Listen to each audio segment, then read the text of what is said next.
Brilliance Audio presents I Will Never Leave You by S.M. Thayer. Performed by Terry Schnaubelt, Dan John Miller, and Lauren Ezzo. A newborn generates its own heat. Sleeping, wrapped in a pink candy stripe receiving blanket and a matching knit hat, the baby's a hot coal threatening to burst into flames. And yet my husband, beaming, assures me, as nurses have assured him, that she's not feverish, that she's perfectly healthy. But the baby's heat worries me. It's impossible not to feel as if she's burning up. Not to feel as if, holding her, I'm a twig, a tuft of dried grass, a crumpled sheet of newsprint, tinder that will be consumed by her fire.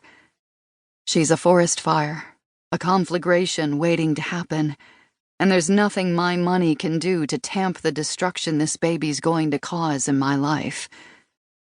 "Relax, Trish," James says, easing his hand onto my shoulder.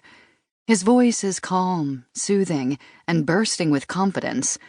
A loving voice, tailor-made for uttering the breathe in, breathe out reassurances expectant fathers must coo to their partners during childbirth.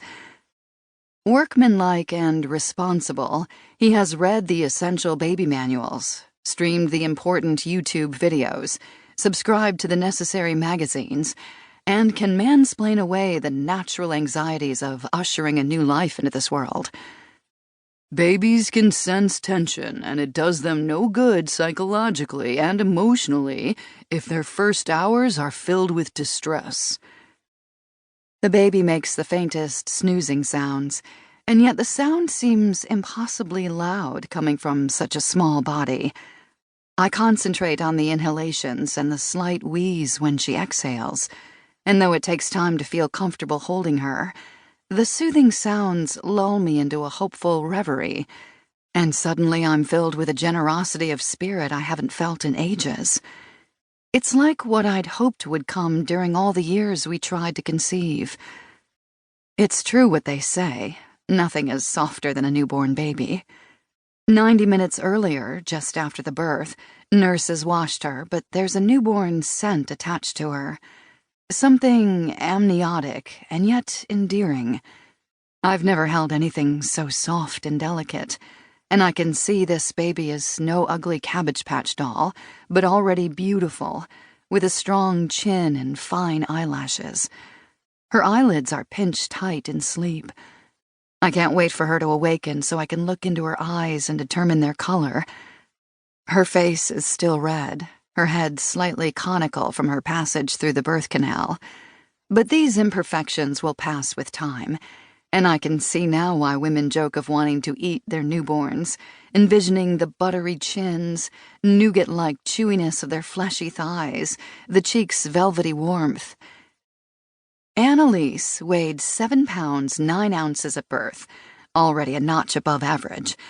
Because of how she was positioned in the womb, sonogram technicians were unable to get an accurate glimpse as to her sex, and for months James allowed himself the assumption he'd fathered a boy. He'd wanted a boy, spoke often of it. I caught him peeking at sporting goods catalogs and ducking into toy stores with visions of the Nerf balls, miniature plastic basketball hoops, and glistening yellow Tonka trucks he'd lavish on a son. And yet, looking at his considerate face, how filled with happiness he is, I know he'll be satisfied with a girl. He'll nurture her and nourish her self-esteem, tell her she's beautiful and smart, and give her the courage to fight for herself in whatever arena she chooses to enter in life. He'll cherish her, invite her to explore and discover lifelong passions. He'll keep up with her interests, send her links to interesting internet articles relating to them. He'll commit to being part of her life for the long haul.